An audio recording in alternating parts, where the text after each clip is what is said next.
मस्जिद टेक में नए साउंड सिस्टम और एयर कंडीशन का इफ्तिताह अमल में आया। हल्का असम्बली नामपल्ली के रुकन असम्बली जाफर हुसैन मेराज ने नए साउंड सिस्टम का इफ्तिताह किया और मस्जिद के सदर सैयद मुनीरुद्दीन मुख्तार ने एयर कंडीशन का इफ्तिताह किया। रुकन असम्बली ने अहले खैर हजरात और मस्जिद कमेटी के जिम्मेदारों से इज़हार तशक्कुर किया। मस्जिद के जिम्मेदारों ने रुकन असम्बली जाफर हुसैन मेराज की गुलपोशी भी की। या अल्लाह सुब्हाना व तआला का लाख लाख फजल करम है। अल्लाह सुब्हाना व तआला ने मेरी जुमा की नमाज मस्जिद हाजा यानी टेक की मस्जिद में हुई है और मेरे साथ तमाम मस्जिद कमेटी के और काफ़ी मुसल्लियाँ हैं। तो मैं अल्लाह से दुआ करता हूँ या अल्लाह हमारे नमाज़ों को कबूल फरमाए।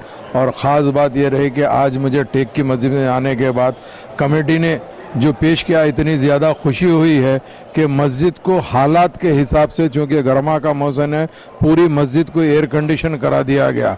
उसके साथ साथ मस्जिद के अंदर बेहतरीन साउंड सिस्टम, चूँकि आज की तारीख़ के अंदर कोई ख़ारी अपनी खैरात पढ़ता है, अगर अच्छा साउंड होता है तो जो मुसल्लियाँ आते हैं उनको काफ़ी नमाज़ पढ़ने के अंदर लुफ्त आता है, जिसका इंतज़ाम मस्जिद हाजा की तरफ से जो किया गया है बड़ी खुशी की बात है। और टेलरिंग सेंटर के लिए जो मशीनें पुरानी हो गई थी वो तमाम मशीनें मस्जिद कमेटी की जानिब के काफ़ी लोग अहले खैर हजरात ने जो कर उसके बाद में इसका मुकम्मिल किया है, तो मुझे खुशी है।